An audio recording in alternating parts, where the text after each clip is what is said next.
मला काय अत्यंत ह्या सगळ्या सिरियस गोष्टी वाटत नाही. मी पहिल्यापासून ही भूमिका मांडत आलो आहे आणि तो माझा विषय पण नाही. आता त्यांनी का भूमिका मांडली, ते का पळ काढायला लागले, ते त्यांना विचारणं तुम्ही आवश्यक आहे. परंतु आत्ताच्या महाराष्ट्राच्या राजकारणामध्ये माननीय देवाभाऊंच्या नेतृत्वामध्ये एकदम सक्षम सरकार महाराष्ट्रात सुरू आहे. त्यामुळे कुणाचं काय चाललं आहे, कशा पद्धतीनं चाललं आहे, याकडं लोक आता अत्यंत सिरियसपणे अजिबात बघत नाहीत. आणि मुळात जयंतराव हा राजकारणातला विषय पूर्णपणे संपला आहे. उगाच त्याला आता सारखे जाळ घालून तो काय मोठा करण्याचा तुम्ही प्रयत्न केला तरी तो काय मोठा होणारा विषय नाही. तो आता पूर्णपणे दिवा विजताना मोठा होतो तसा तो झालेला आहे. आणि हा पळ काढणारा माणूस आहे, हा रणांगणात टिकणारा माणूस नाही. हा अनुकंपावरती भरती झालेला कार्यकर्ता असल्यामुळं हा काय लढाऊ नाही.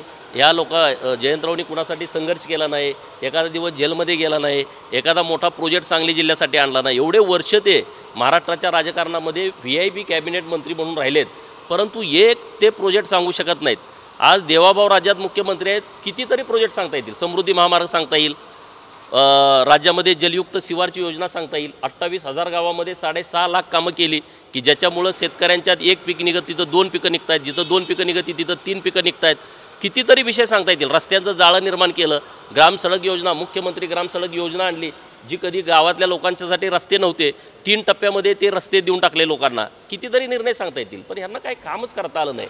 त्यामुळं आता त्यांनी कुठं असलं नसलं, प्रदेशाध्यक्षपद असलं तर तो आता त्यांच्या पार्टीचा विषय आहे. मी त्याच्यावरती जास्त म्हणजे आता बरोपैकी बोललो आहे, पण आता ह्याच्यापेक्षा जास्त बोलणं आता हा काय आहे.